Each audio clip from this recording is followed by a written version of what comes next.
announcements are going, and then after announcements, we're going to do its prompts.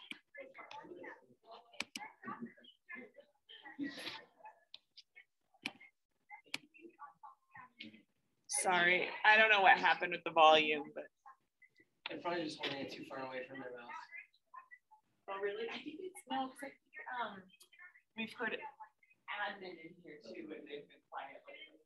Because people were complaining about how loud they were.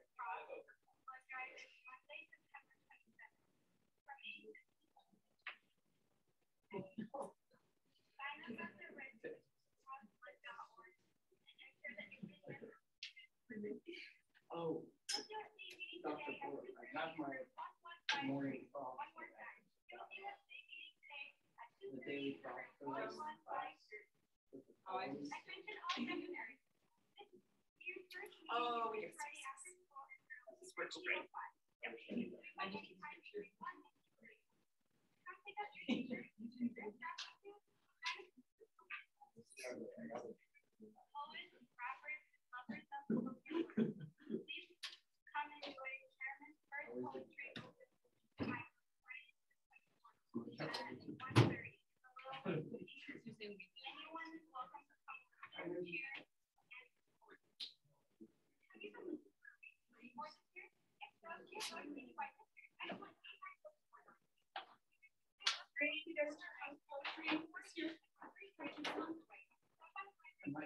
having this open mic, so you could go and you could try it out, or you could just watch. But Abby, you're gonna do it? That's awesome. There will be ice cream.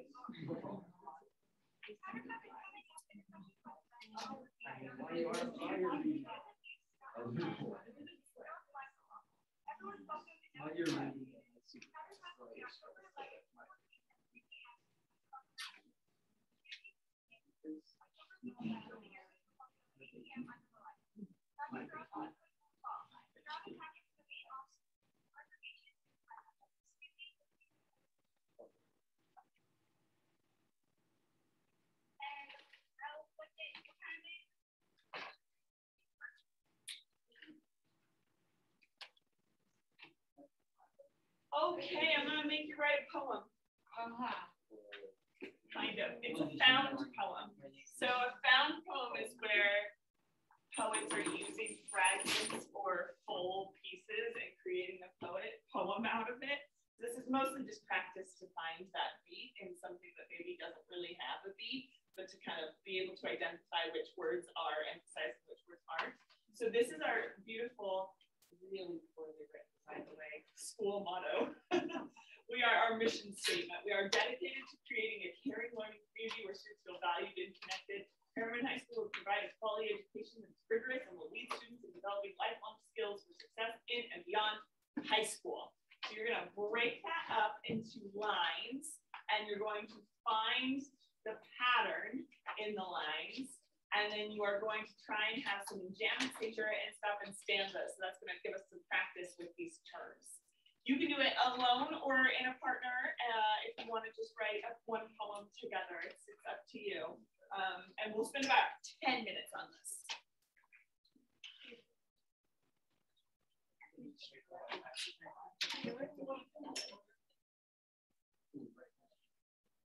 No, you can change up the order. Yeah, thanks for asking that question. You can change up the order of things, but you can't leave out any words. So if you change up the order, you have to keep track of what you're changing.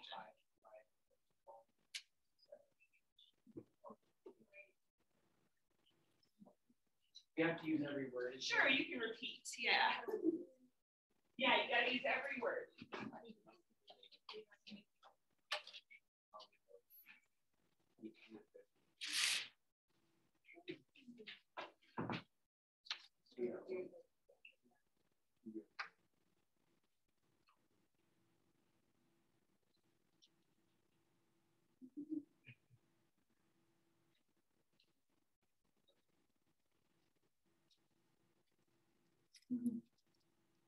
Oh, I have some notes here I wanted to point out. Make sure that your intentions are clear as you create your found poem. What kind of tone do you want? Joyous, angry, sarcastic? So you're trying to create a tone with this found poem. And again, you can make changes to the order of ideas, but you don't want to leave out any words. If you leave out like 1 or 2 words, that it won't be disastrous though.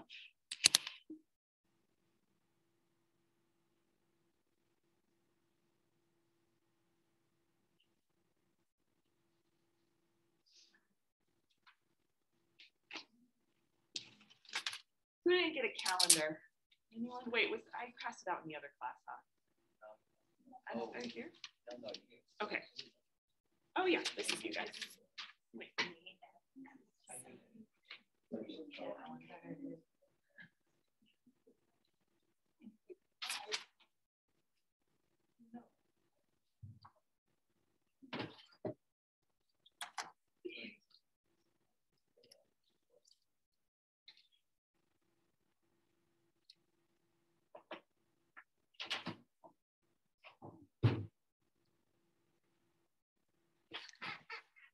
Maybe you could find a way to make this sound more sincere. No, there's no way to do that. It's so bad. I hate it. No way. You should rewrite it. I tried and they got mad at me. I sent them my rewritten version, which was, I basically cut out everything that I didn't feel like really meant anything. And it was sort of like, we provide an education to students. We provide an education, get over it. The one that I rewrote, I'll see if I still do. I'll look while you guys are doing this, the next thing, because I wouldn't need my computer. I don't know that I do though.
Hi.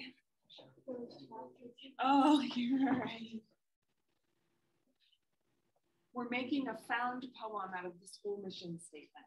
So you're breaking that mission statement into lines and thinking about the structure and the patterns and the rhythm to create a poem.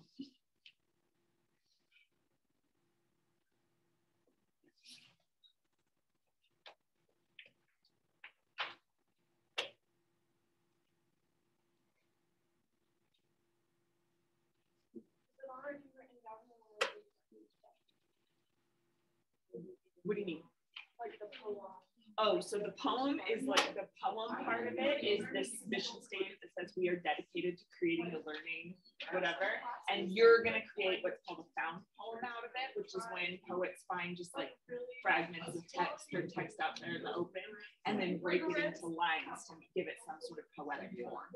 So you have to use all the words in the mission statement. You can choose whichever order that you want to, if you want to reorder things. And then you're going to choose where you put the different lines, breaks and stuff.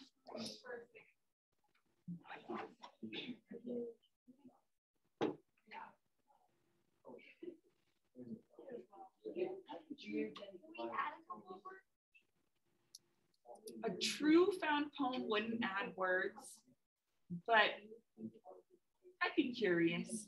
If you want to add a couple words, you can add a couple words.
So remember, once you've broken it up into its different lines, then you're going to find any patterns. So obviously the mission statement isn't written fully in iambic pentameter or anything like that, but you're going to see if you can find any sort of patterns or like rhythmic qualities to your poem.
Yeah, you're just supposed to find places that have rhythm. See if you can find anything, or finding at least some words and how they're stressed. Caring, learning, community, where students feel valued and connected.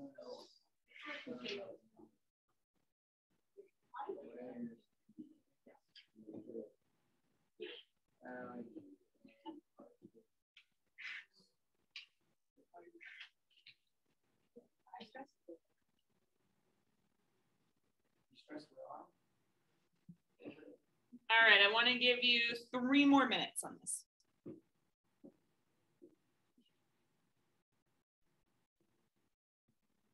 Remember, it won't have a clear pattern. You're just trying to find the way that you structured this, which kind of patterns did you create?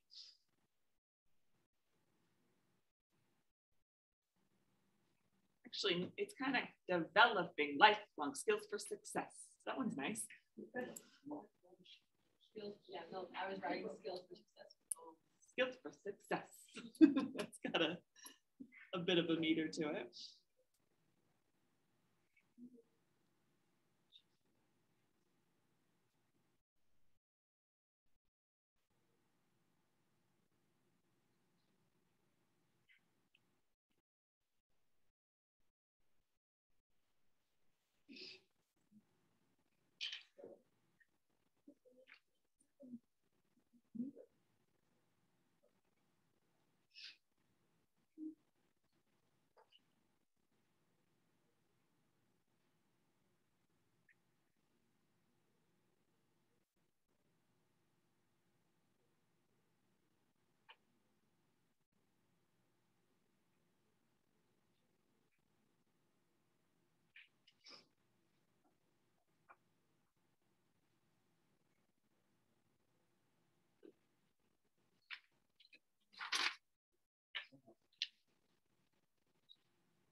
What?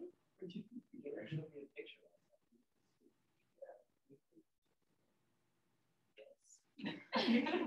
Cole's wearing a dress. Like a fancy dress. It's not a stick yet. I didn't think it. So you give $4 too, but what's that one? All right, once your poem is all spaced out the way you want it and it's got the stresses, I want you to take a picture of it and I want you to airdrop it to my computer. So my computer is the 707 one. What if I don't have to search? Well, I can take the picture and do it, but I want to project it. If we did the same one, do not just one person there. Yeah, just have one person airdrop it. Awesome. I'm gonna get it back to you. Good thing you were dressed. Wow. Yes. So mine is the 707-423-180. We can also send it to Erica Plummer, turns out. Wait, which one? 423-180.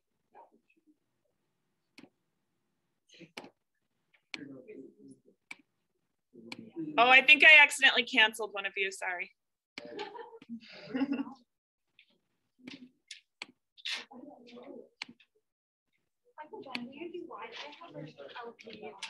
I can do it, no problem. Yes. Once the bottom part, I just wrote it on the top so I can pick up the words. Okay.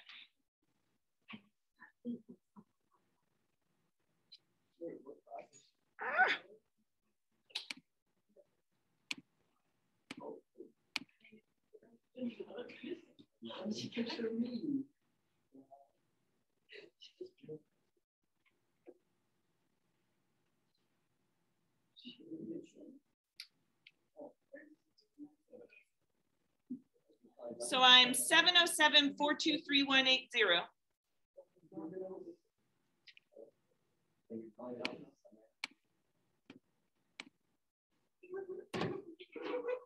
All right, shall we look at them?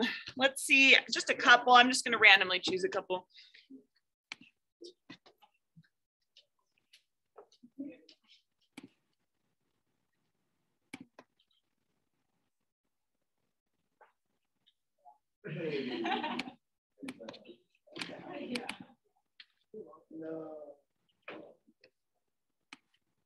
That's not what I wanted.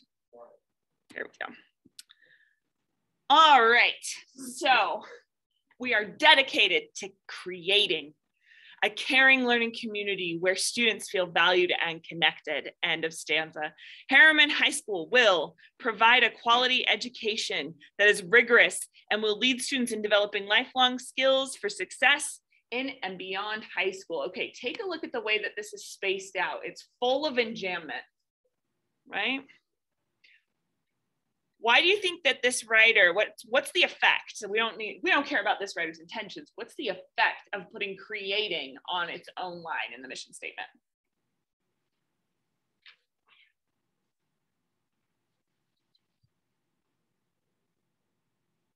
Yeah, Whitney? Okay, good. So it's like about sort of the effort then that the school had to put into to create this learning community where students feel valued and connected, right? It's the creating part that's like kind of, we started from scratch. Actually, that's super important, I think, for this school. This mission statement was created after a really tough year for Harriman. You guys were not here that year now, right? The year with all the suicides. You were in middle school. Okay, so you all heard about it though. Okay. So we had a different mission statement before that. It was more academic focused. And now this new mission statement mentions how we want to create this like caring learning community, right? Like lots of language about how we like work together and like care about our students. So it makes sense to have that creating on its own line, because not that this writer necessarily knew that, but that's how it works for me reading it, because it's like, oh, we had to create this thing from what wasn't there before. Anything else about the structure you want to say? Like down here, it seems like very straightforward to me. Harriman High School will provide a quality education that is rigorous and will lead students in developing lifelong skills for success in and beyond high school. What do you think about the way that it's broken up? What makes it weird?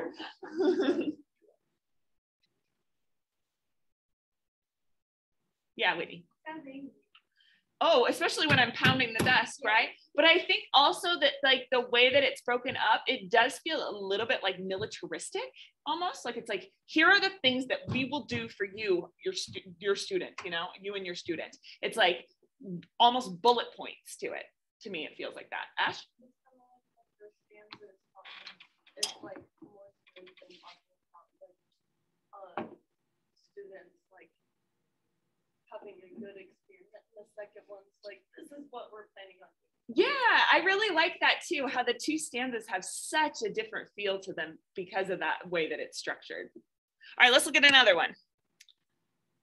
How about this one? Oh, we already did that. How about this one? I just want to see, because all of these are the ones that I took pictures of. Did I get the ones that I didn't take pictures of? Okay, let's do this one. Just as a...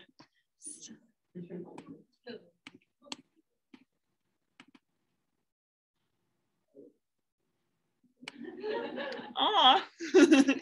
All right.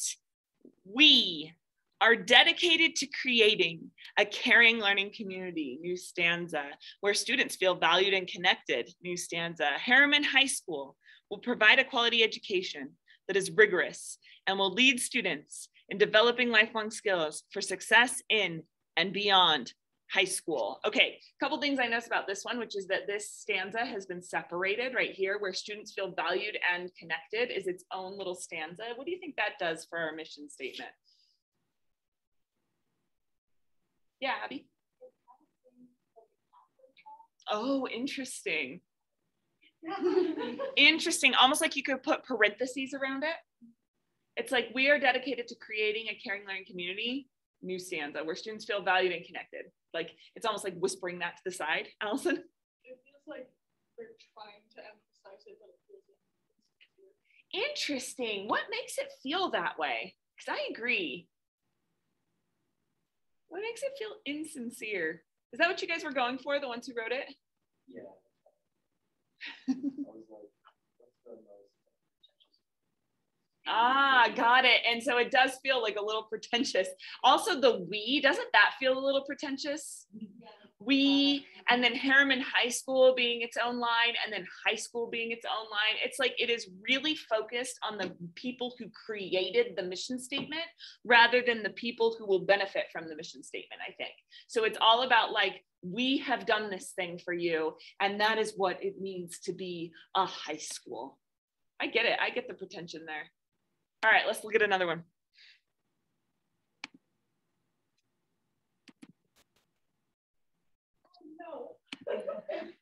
Oh no? I mean, you didn't write it. You just put it as spaces in. It'll be okay. Oh, good. We got one that switched things up. Okay. Harriman High School will provide an education that is rigorous, quality, and will lead students in developing lifelong skills for success in and beyond high school. We are dedicated to creating a caring, learning community. Students feel valued and connected, where is education in Harriman High School? I I love this. All right. So I think we've definitely changed up. Sorry, I'm trying to make it smaller so we can see all of it. There we go. I think we've definitely changed up the meaning in this one a little bit. How has the meaning changed with the introduction of the question marks, maybe? Abby? It's very like confusing. I've been going to the school and none of this makes sense. So I don't know what's going on like that. I see. So it's like almost like she, the writer here, it's both of you guys, right? Cecilia and Elise? Just Cecilia. Okay. It feels like the writer here is questioning whether or not this mission statement actually applies to their learning experience here at Harriman High School, I think. Whitney? I thought it's a mockery, you know? I thought this would be like in the intro of a book, you know, like a drama, like a teen drama when they're like so angry. Oh, okay. What makes it feel angry or mocking? Because it like states what, it like emphasizes what the school is trying to do or what they say they do. Mm-hmm. And then it's like, well, where is it? Good, Like, good. why? Yeah, so we've got rigorous, quality, will lead students in developing, like you've got that kind of fast beat to it.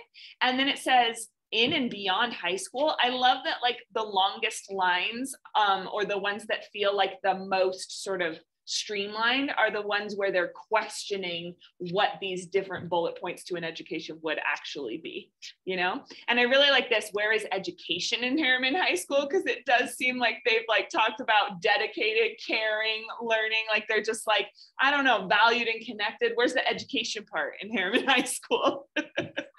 All right, good job. So after that bit of review, you can stop looking at me up here. After that bit of review, we're going to do one more poem that is around the room in your partner. So who wasn't here last time again? Okay, so we had then one poem that wasn't taken ever, always. Okay, cool. So go to a poem around the room that you have not looked at yet. And Allison and Whitney, you guys are partners for this one. So you can go anywhere you want because you haven't looked at any of them, right? Or no, did you look at some online? Okay. Oh, we did the one in the book. That's right. Okay, cool. So yeah, you can go to any of these poems.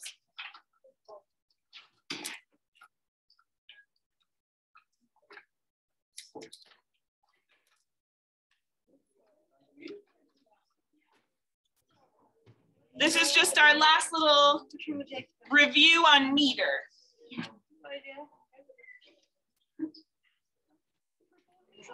Girls have the hard one. Well, for the fisherman's boy, and shouted the sister at home. Saving them. It is a kind of need, but it doesn't always do. But you'll find it. But over the touch of that. Okay. Here you go.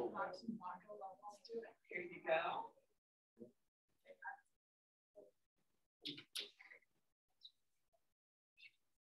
So you've got one that isn't totally regular, but there are moments that have that beat. Same with yours. It's not regular, but there are moments that have this. Yours is very regular. So you're going to mark where the stresses are, and the unstresses are the slips. Did you see that on the video? Okay. And then you're going to mark where the feet are and try and gauge what did it look like.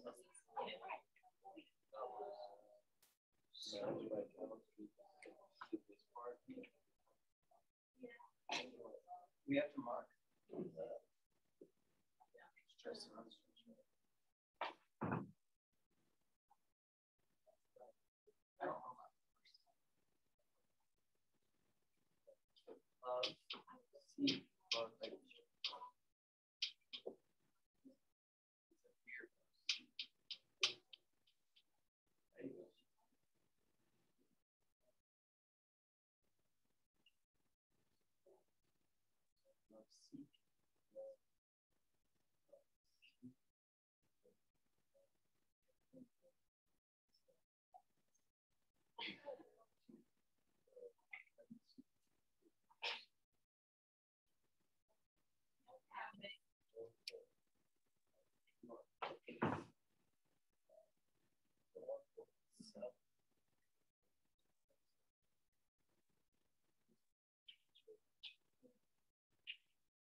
so if you are working at home today, what I'm hoping is you weren't working at home last time, and you are going to find the poem called The Chimney Sweeper.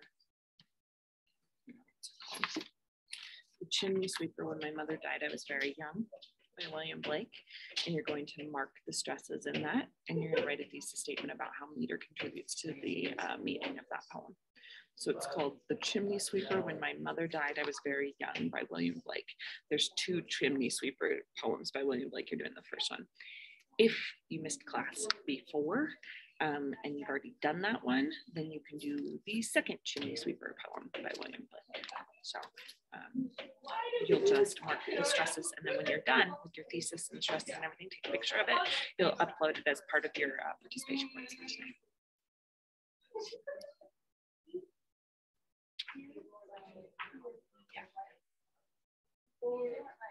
You guys got it so fast? Okay, so you're gonna make sure that you name what kind of poem it is and write it down on the poem.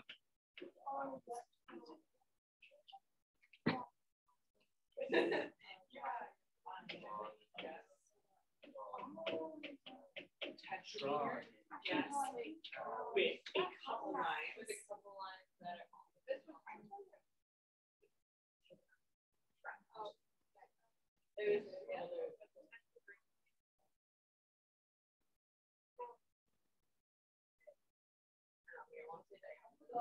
are right, dying. I was like, Diane moves up.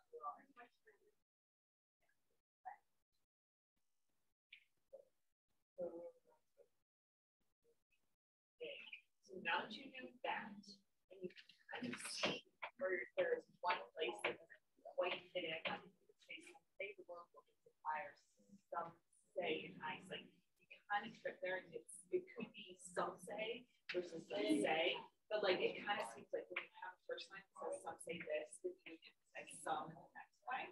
You don't have to be like, I say this, Allie says this. If you like emphasize that, will show this difference. So that second line, kind of questionable. The rest of it fits really clearly in there, right? So now you're gonna write a thesis statement. You got a paper, it could be up on that. You're writing a thesis statement about how the meter is related to. Oh, I was off. Gosh dang it. Yes, so good. Okay. Okay, so now that you've kind of got this.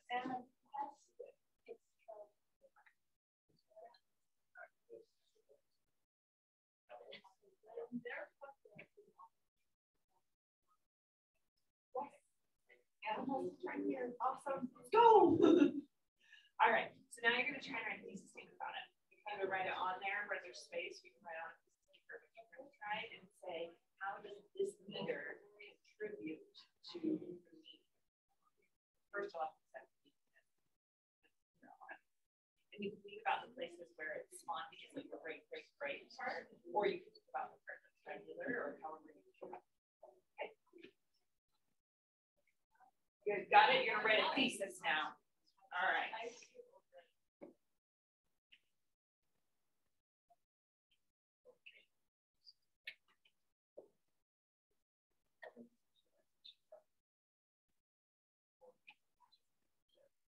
Let's check the meter. Let's see if it's not. Let's see if it's not itself. We wouldn't say itself, right? Say itself. Let's see if it's not itself, please. Or if it's self. Yeah, you got it there. We're not changing up the way we say itself. So or itself have any care.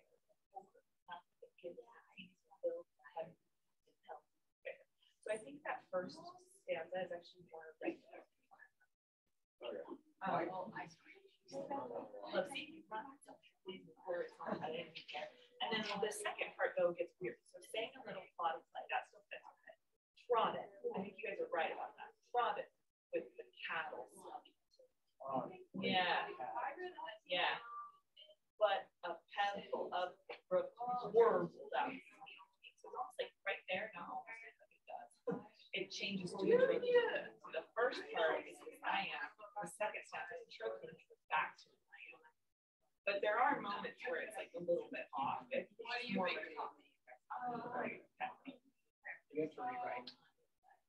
Not necessarily. See if you can work it out though. If you want to white, they're over on the back table.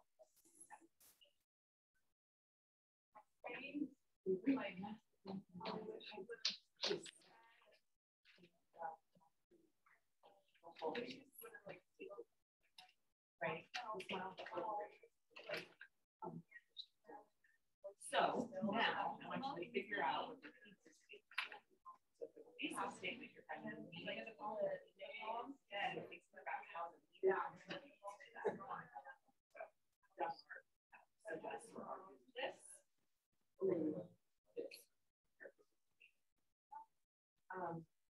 try and name the meters.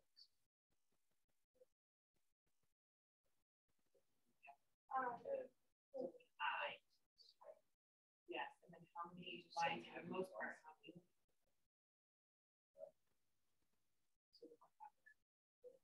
Yeah, I have it. And then there's a couple ones that are.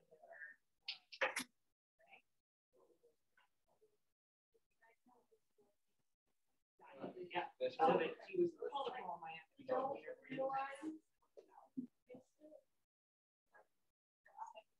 Right. So when you're writing the thesis, you're right about how it's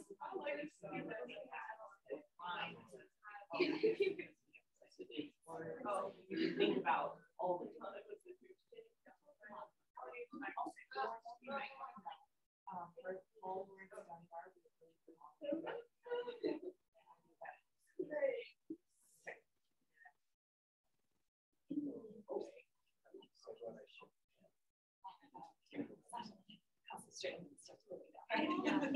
I'm going to go back to it. So you guys are going to write. Yeah, I think it is. You're going to write a piece of statement about, the monometers, which are the headache lines. Yeah, there's some trimeter and stuff. Yeah, but you can talk about how it breaks up. Figure out the details.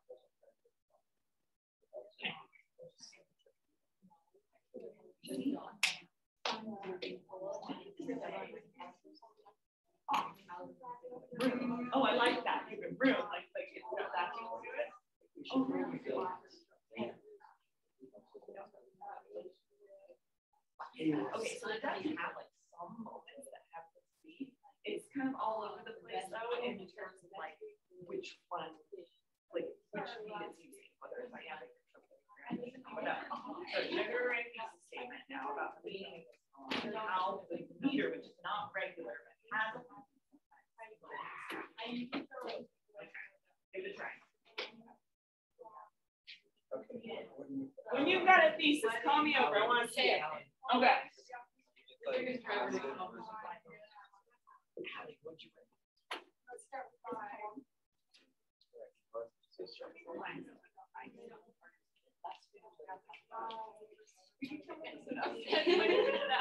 All right. Tell me about why a shorter line exercise. That's the line. Well, it's probably kind of about the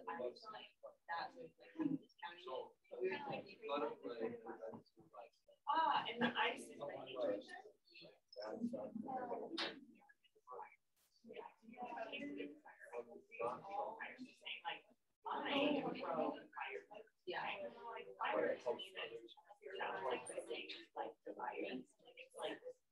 kind of like heat for life.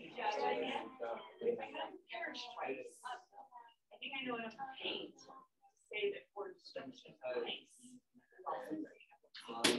Oh, so it's saying that the clock plates people all this stuff uses and the line. but the pebbles are something like a good line. Okay. What if? What if? Okay. I think I know enough hate. Hate is part of that fire, and saying that it might be good to actually maybe avoid that kind of fire sometimes. And ice is really He uses ions like being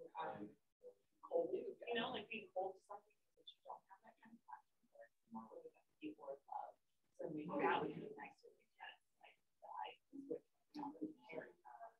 So it's So like. the iambic tetrameter. And it's also saying like that would suffice for destruction even if the brain die. Or die and fire passion for life.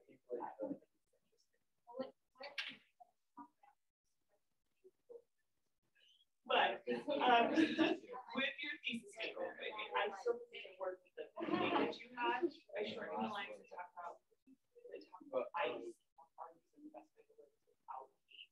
I need to be able to connect the form and the hate idea a little bit more. So just even in the thesis, so maybe think about like suggest that ice is less healing, and so you know something that like shows me that like why shortening would mean without hate. Yeah.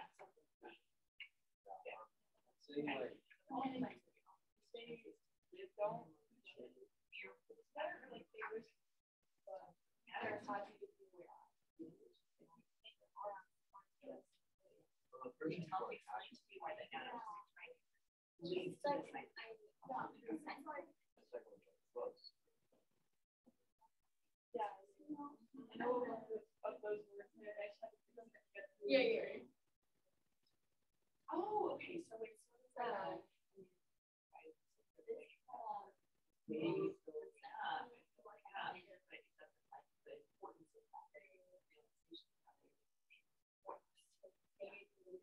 and then you write that.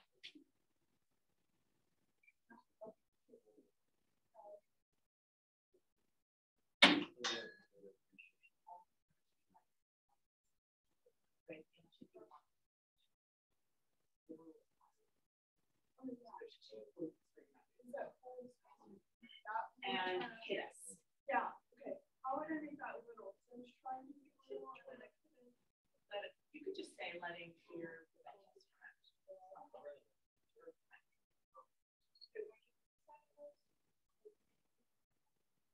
actually, you know what I would do is get rid of and then this is something that's hold back something about like regret for not acting, you know, inaction.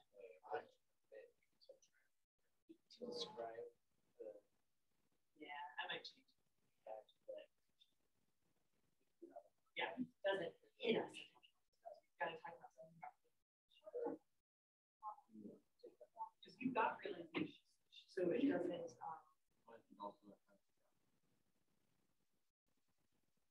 Maybe it's the structure of it too, where we don't realize breath.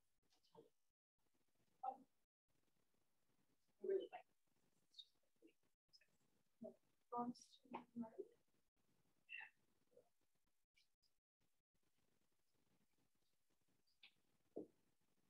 Awesome, and then you're going to connect that. That's your theme, right? You're going to connect that now, beautiful drawing, to an observation about the beaver. We were talking about like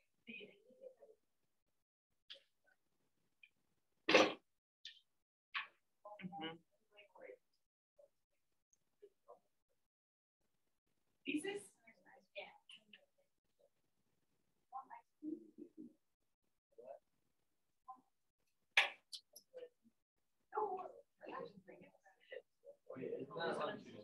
Yeah, okay. So we're like, with that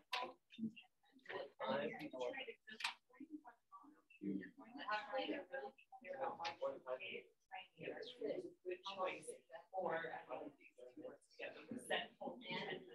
So good. So why does trochaic? You should totally go either the trochaic part or the triangle part. Why does that feel right? Oh, wait, you guys are in the same war? Yeah.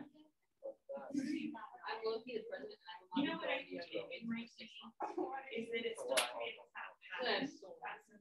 Actually, most of our comic recognize of like how it feel the beat of it at the same time as words and don't necessarily give us that kind of comfort. And so we get this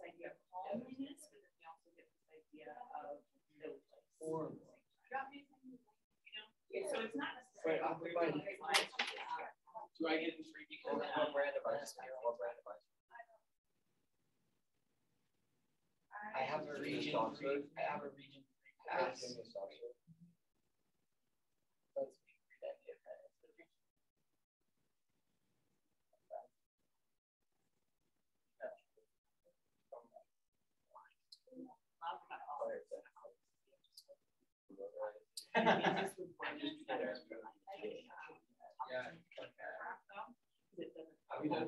Just that one bit of it, because it's only We get great smoking mountains.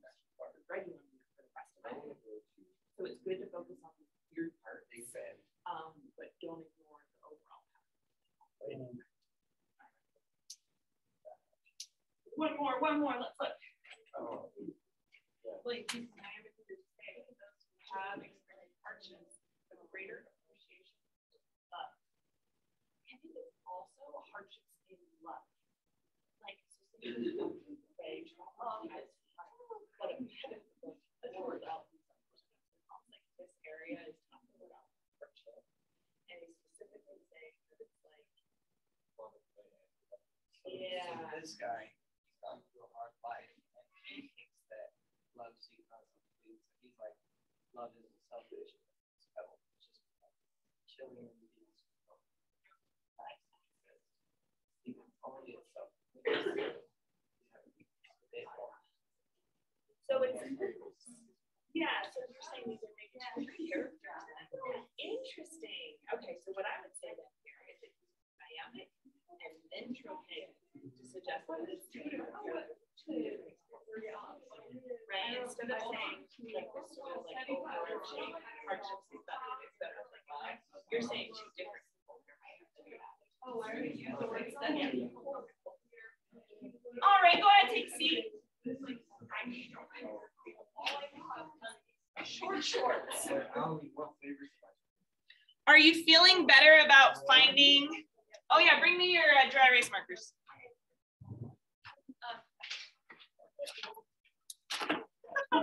No, that was me. You want us to clean off the? Are you feeling better about finding the meter now? I think you guys are doing a great job finding the meter. Really good job finding it. So you're going to open now to the poem that you chose for this class. Remember 2 class periods ago? Yeah, you chose one in the green pages.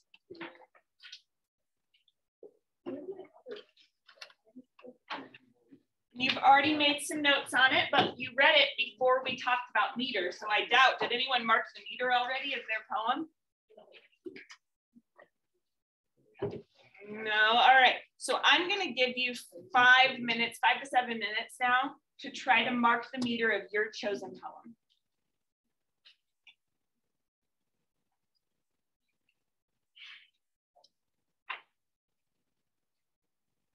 If anyone doesn't remember what theirs was, I have it written down.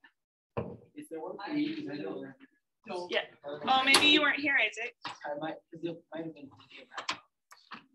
Yeah, you weren't here. Okay, so in the green pages, you're gonna find a poem that you really like that you could read every class period for a month, because that's what you're gonna do. Oh gosh. And eventually you're gonna write a paper on it.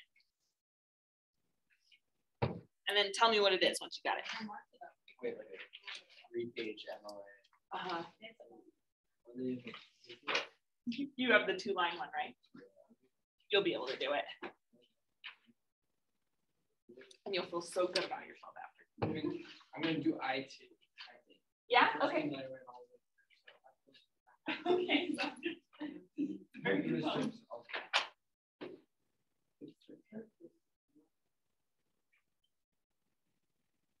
So some of yours are very regular. Some of them have no regularity at all, but you can still mark which words are emphasized and which parts of words are emphasized.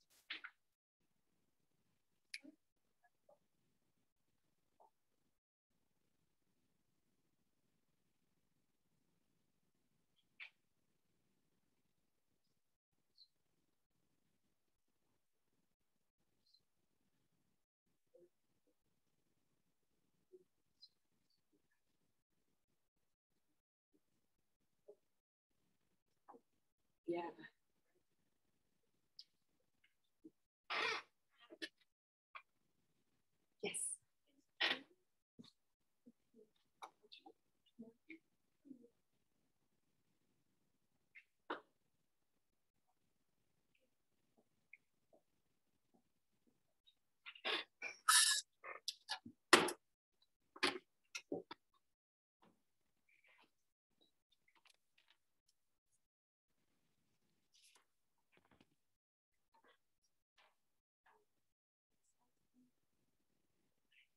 It really depends on how you want to read it. We real cool or we real cool. See what you think it would be.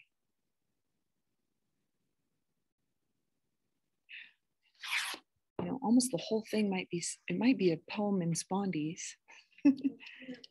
But it would be read different ways if you read it out loud. So see if you can figure out what, how the, you don't even have to commit to one or the other, just how would the meaning change if you emphasized one or the other. You can make some notes about that.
Okay, I want you now to talk to somebody that you weren't working with before on the Poems Around the Room. So you're going to talk to somebody else who has some idea of meter. This is going to be a good way to sort of double check things. And I just want them to look at the meter that you have written down so far and kind of like give their opinion on whether or not you got that meter right. Now, just because they're giving their opinion doesn't mean that they are right and you are wrong, right? But like, I want you to just get a second opinion to see if the meter seems to be correct according to you. So again, you're talking to someone this time that you didn't work with on the Poems Around the Room. Maybe we could have, how could we do this? So you two can work there. Let's do like Cecilia and Allison and us, and then Elise and Whitney, and then Xander and Ash. Nope, because you two work together. Xander and Abby, and then Octavia and Ash. Thank you. Okay, just double check real quick. See if they seem to get the meter right. If a meter has like a Down, up, up, down, up, up. That's not really one. okay. You would say it mostly has spondies then. It would be almost fully made up of spondies. Who was I? Octavia right up there.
It does feel like it's switching a lot.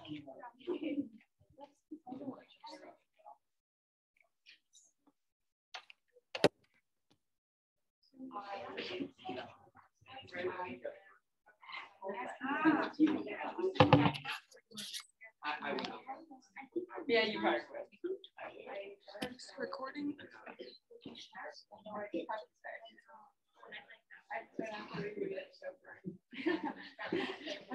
All right, why don't you head back to your desk and let's look now at a poem together.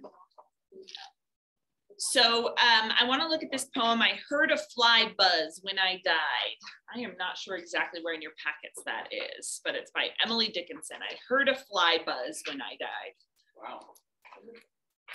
Yeah, you know me, I love the upbeat ones.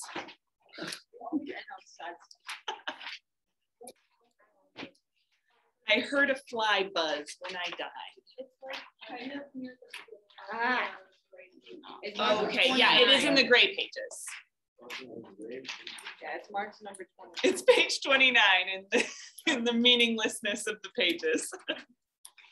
Someone should write a poem about Yeah, go for it. You should. Sorry. Yeah, it's kind of close to the beginning. I tried to put them kind of in an order of like how we talk about them, but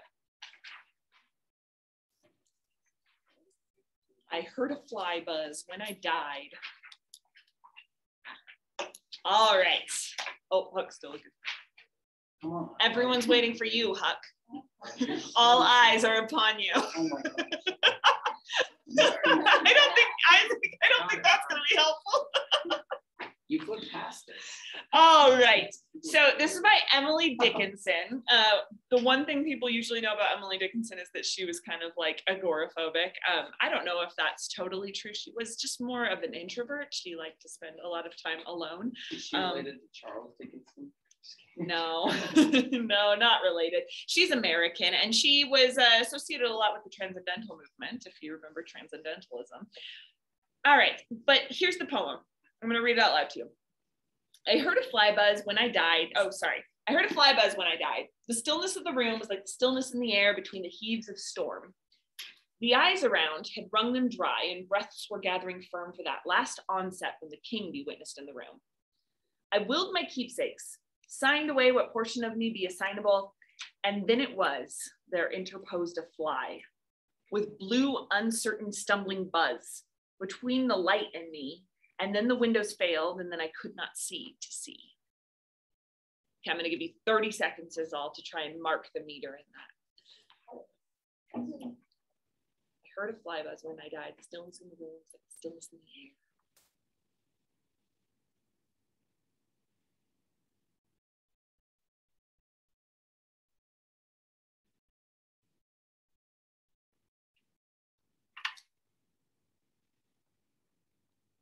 If you just get the first stanza.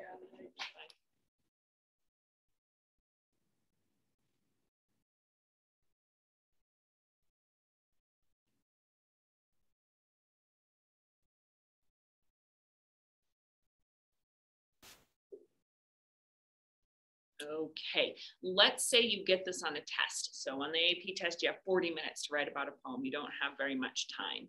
So let's say you get this on the test. How would you describe the meter of this? First of all, what's the pattern called? Trochee, anapestic. It's iambic, yes. The whole thing is iambic. It all fits into iambic meter. It's perfect meter. Sometimes it's a little bit awkward, but it all works. So it's all iambic. And then how many feet per line?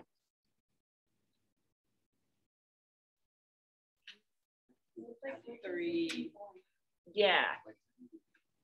Feet is where you find, usually the best way to do it is just to find how many stresses are in each line. But it's broken up. So a feat is made up of one stressed and then either one or two unstressed words. So you count how many stresses are in a line and you'll know how many feet there are. So yeah, it goes between 4 and 3, right? It alternates between those two. It's actually how most hymns are written. Now that you know about meter, you can find all the meter in your hymns if you're a church-going person. I heard a fly buzz when I died. The stillness in the room was like the stillness in the air between the heaves of storm. So you would say that it alternates between tetrameter and trimeter. The poem is an iambic tetrameter and iambic trimeter. All right, that's all well and good, but then we got to figure out what it means or else it's not going to help to write about the poem, right? So we're going to do this line by line for as long as we have time. The general plot of this poem, what would you say is the general plot? What's going on? Yeah, it's totally confusing. Emily Dickinson is a very confusing writer and it takes some time to get through it. Yeah, Abby? Well, she died and went to some form of afterlife. Like we back to heaven, but it wasn't hell. Okay, so there's somebody who is dying, right? And it says like she heard the fly buzz when she died. So it's like at the moment of her death, it sounds like there's some sort of fly buzzing around. And then it says the windows failed and then I could not see to see. So there seems to be some kind of afterlife going on here. And then the stuff that happens in the middle, any idea? The eyes around had wrung them dry and breaths were gathering firm for that last onset when the king. What's happening there in the middle, Ash? No, not necessarily, but it does sound like there are people around sentencing her. Yeah, Octavia? Okay, so there's like some kind of like funeral or some kind of like waiting where people are kind of like expecting death. Isaac? Well, it sounds like they've been like crying a bunch. You just had wrung them dry. It's kind of like you just like wrung dry, like you cry so much. Okay, good. So there's like people who are grieving maybe around her. Abby?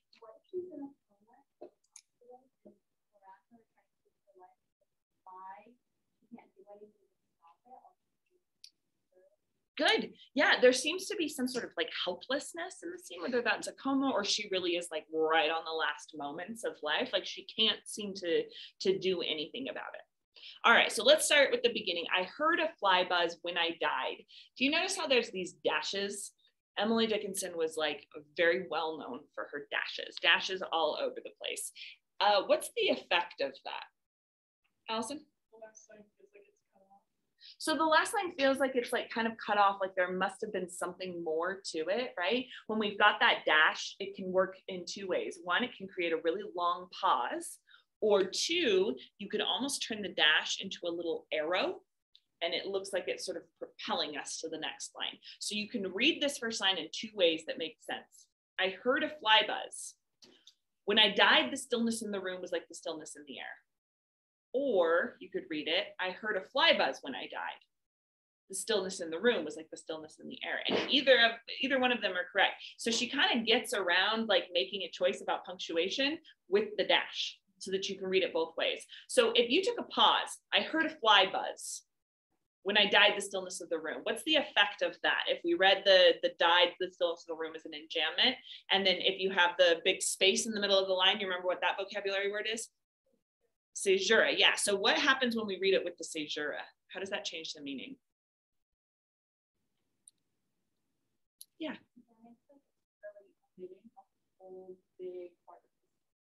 Oh, what do you mean? How did she die? What events led up to this from the fly buzzing to her death? Oh, excellent. So it feels like there's an omission there when you've got that long pause. Okay.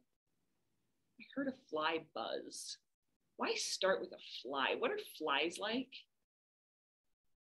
Whitney? Okay, so she's starting with this instance of like annoyance.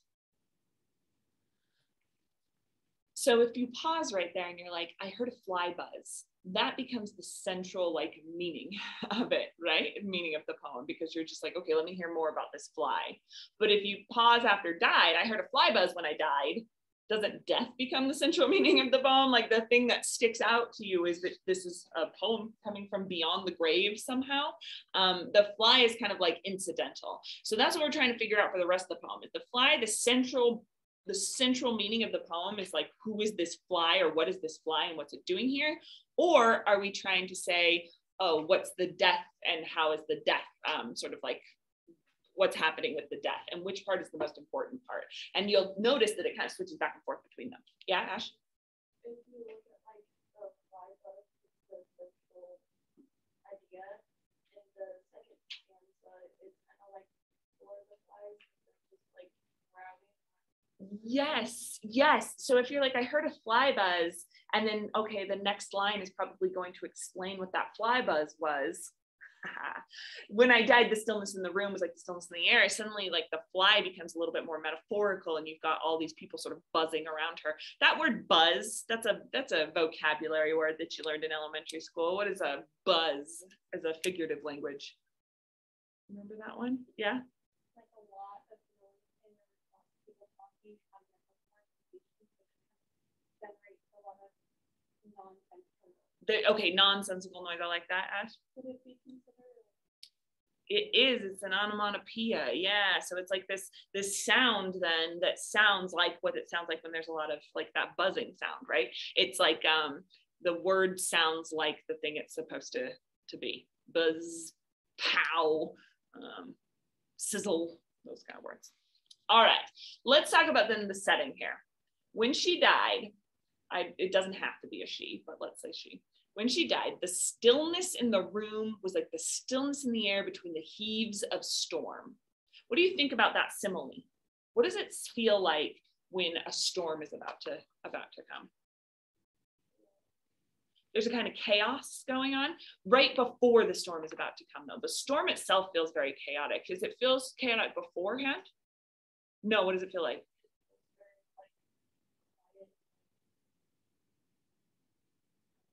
Yeah, okay, Whitney?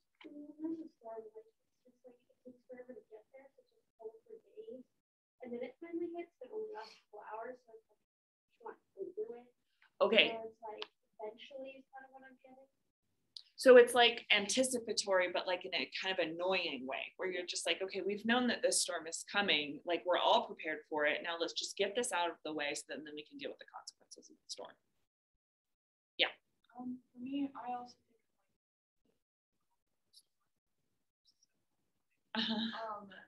but I feel like talking about the stillness in the room, stillness in the air, and just like that sense of like, maybe not necessarily calm. Yes. But just like that calmness before the eventual chaos or destruction that a storm would. Yeah, good. So she chooses to repeat the word stillness twice. So stillness becomes like a really important concept here. And stillness, like you're saying, it's not like a calmness in terms of like, let's just relax, the storm is coming. It's a stillness where there's like a lack of movement, but you're expecting there to be movement. Allison?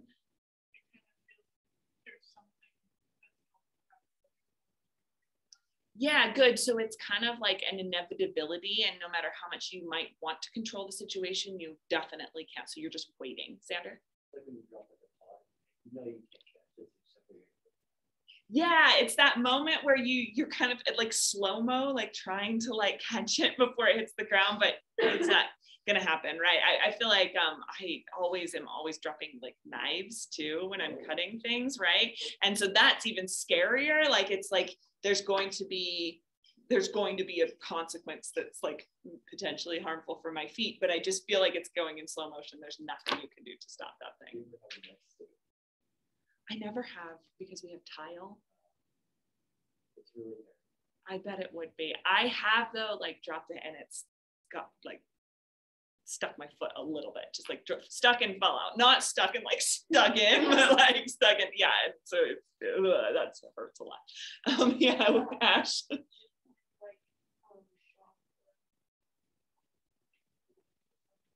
Yeah. Yeah. Have you guys, do you guys remember when we had that giant windstorm? It was during 2020, the year that was. You went to me yesterday. And I was like, Yesterday. Yeah, yesterday was a bad one. But do you remember the one? There was the one in 2020 that like knocked over all the trees and stuff. At least I know it didn't hit Harriman as hard, but up in Salt Lake, like I feel like maybe a quarter or a fifth of all our trees, giant old trees, were like knocked to the ground. After that, so there was the first initial like swell of the storm, which was like crazy. All the trees got knocked out. And then they were saying, oh, it's coming back. It's going to be back this afternoon. And so there was this like real heaviness. Like it was very humid. The clouds felt like low to the ground. It felt like you were in the actual weather. Does that make sense? Like sometimes the weather feels like apart from you, but it actually felt like it was like oppressing you a little bit. And it was the anticipation of the storm coming, but then it was also just the storm systems, whatever, I don't know science, but it felt like the air was heavier somehow. So there was a kind of like weight too being put on you. And then it says, was like the stillness in the air between the heaves of storm. Why do you think she uses that word heaves? What else do we associate heaves with? Yeah, okay, so there's the barfing quality of heaves. And then have you ever heaved sobbed? Like heaves when you're crying, like that sound. I mean, hopefully you haven't, but I feel like everyone has cried that hard at some point in their life. And there's that kind of like, you can't catch your breath. There's this there's a physical reaction to it, the heaves of the storm. Why would that be associated with the grief going on here? Why heaves for that experience? Yeah, Allison. Yeah, right. You can't keep that up. You'll hyperventilate. Your body will actually shut down before you can keep up that quality. So it's like, when you're experiencing like something like grief, someone's in the room and they're dying, like you can't be in like this throwing yourself on the ground, sobbing kind of grief for that long. It kind of goes in these kind of waves, and in between is this anticipatory stillness. Yeah.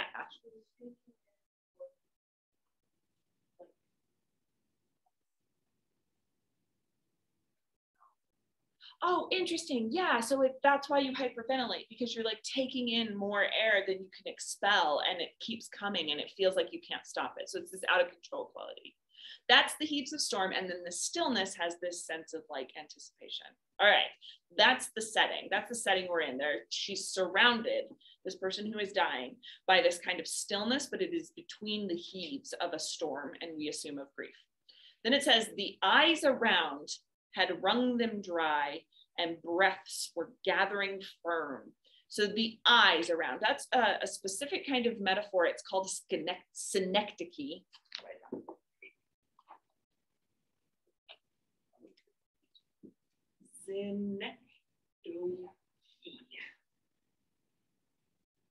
Go ahead and write that on the poem. So calling people the eyes is a kind of synecdoche. So synecdoche is when you refer to something by its part.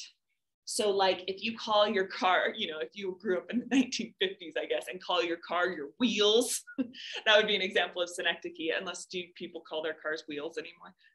Okay, that's an example of synecdoche.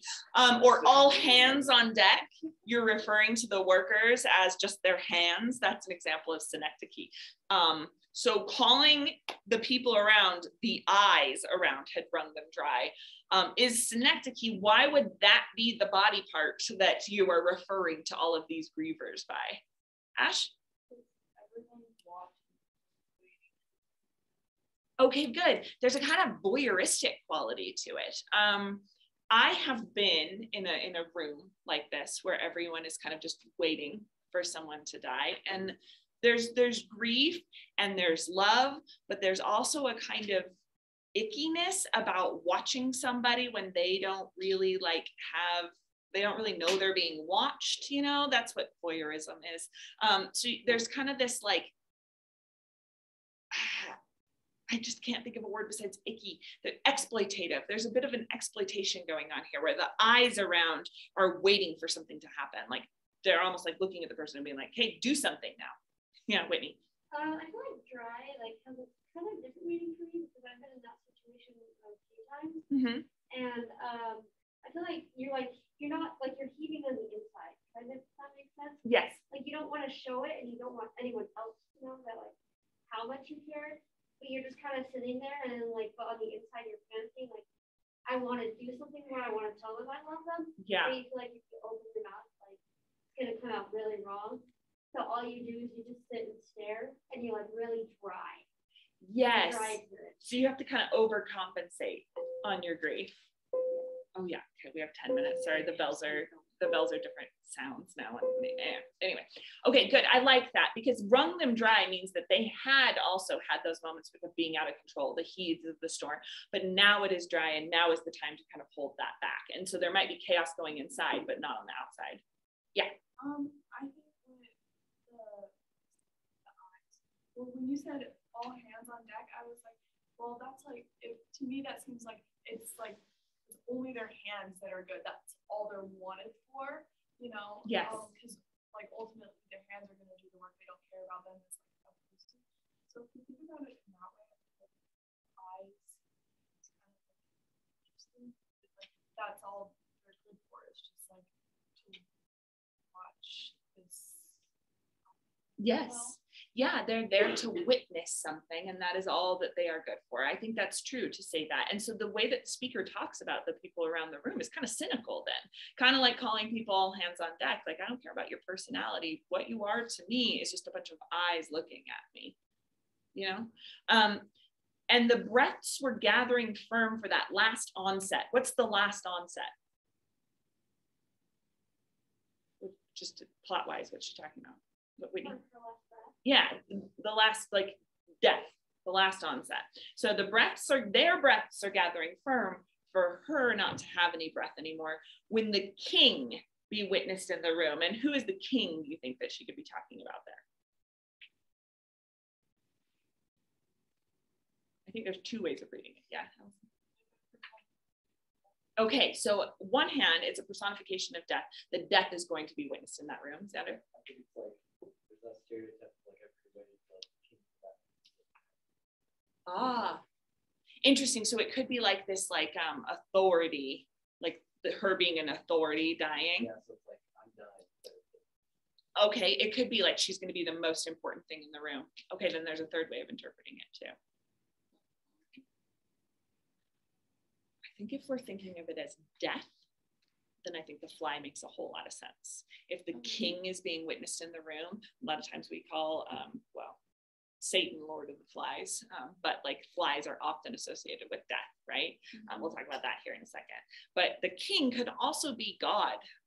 The king is usually could be like the king of kings, you know? So the people gathering around that are like excited for something to happen, the breath's gathering firm for that last onset, when the king be witnessed in the room, I think it could be this idea that you're witnessing death as a personification of death, like we're going to actually see this thing happen, which like not all of us see every day, right? Or it could be like, oh, something spiritual is happening, something like really important is happening. We might have this spiritual enlightenment. The King of Kings might be witnessed in the room. She says, I willed my keepsakes, signed away what portion of me be assignable. And just to kind of go fast through this, willing my keepsakes, it's like I'm not going to leave behind much here. The only thing I can leave behind is what I've owned. Little keepsakes. Keepsakes sounds like a very minimal way of talking about the things that you own. Like, I don't think people would call like, you know, their most precious objects keepsakes, unless they were being a little bit cynical about it, because it's sort of like, I thought this thing was so important, but now it's just going to be a little token for you. And it says, I signed away what portion of me be assignable. Like I've written my will and I have given you the things like that are a part of me because I owned them, but there's obviously something that is me that I can't take into the afterlife, that I can't assign to somebody else. So it's going to go somewhere. We don't know where. Where is this part of me that isn't assignable going to go? And after that, she says, and there interposed a fly. Okay, what does the word interposed mean? Yes, it's like inserting yourself into it. Like, so if you interpose in a conversation, it's like you're like inserting yourself into the conversation. It's almost like where you don't belong then, you know? Interposed, it's like you are taking, the fly is taking it upon himself to be a part of this situation. You didn't necessarily want the fly to be a part of the situation. And so they're interposed a fly. It's like interrupting. It is coming between something. Yeah. Kind of like seems like a metaphor for like a reminder. Yeah, you can stand up, like say hi, if you're dead, you're dying. Okay, good. It's like, hold on, man. Like, give me a second. Okay, good. So here comes the fly to represent death, right? Flies are associated with death because when a material thing dies, flies go and lay its eggs in it, right? Like, sorry to be gross, but it's rotting away. Flies are attracted to that kind of rot. So often we associate flies with death. We also, I mentioned, associate Satan with flies. We call him Lord of the Flies, as he's like this kind of like demonic figure associated with rot and death. Flies are also really annoying, and I am starting to, so if my nose itches when flies are around, does anyone else have that? It's weird. It's like I almost like picture the fly like landing in my nose or something. So even just talking about the fly now, I don't know if you've noticed. I've been like touching my nose so much. It's because it itches just talking about a fly. They're such an annoyance. You never want flies around. I can't think of a situation where you're like glad there's a fly there. And it says that with blue, uncertain, stumbling buzz between the light and me, and then the windows failed and then I could not see to see. I have to wrap up for today. So you're going to go home and you are going to think about what it means that a fly has interposed in this death scene. There is an assignment on Canvas called Emily Dickinson one-word essays. And we're going to talk about it in more detail next time. It's not due next time, it's due in a couple weeks, I think. We're going to talk about it, but find that essay on Canvas and read through the assignment description. I will send you a remind you to do that. So you come to class ready to ask questions about it. Sorry, I didn't time that right. I just love talking about Emily Dickinson so much. Basically what you're going to do, I'll explain it to you. You're going to read this poem because I could not stop for death. You're going to find one word in the poem that you think is important. So like I heard fly buzz, I might choose fly. I might choose interposed. I might choose heaves, whatever, king. There's a lot of choices. You'll choose one word and you will write a 2 to 3 page paper on a single word. It's one of the hardest papers I've ever had to write. I had a teacher give me that assignment in, are you yawning or are you shocked? Okay. I was like, wow, he is really feeling this. It's the hardest paper I ever had to write in school. My freshman creative writing teacher gave us this assignment, and I had to write a paper about one word, and it was really difficult to push myself to write about that one word, but I found it so useful for understanding just how much you can say when you are writing about a poem, because it really forces you to do that. So you're going to think about the way that word sounds. Buzz, buzz, buzz. You're going to write about the way it sounds. You're going to think about which syllables are stressed and what that adds to the line. You're going to think about what the word means and where its etymology comes from and what it means, you know, in other languages. And you're going to stretch so hard to write about this one word, but you are going to be so impressed with how much you can write. So that is the assignment. So if you want to, you can look ahead and read that poem and decide which word you're thinking about. But that is all. Yeah. It's called Because I Could Not Stop for Death. And it's on that Canvas assignment, all the details. Okay, then we are done and you can head out. So if you were working from home, show me your work on the Emily Dickinson poem. The one that we read in class.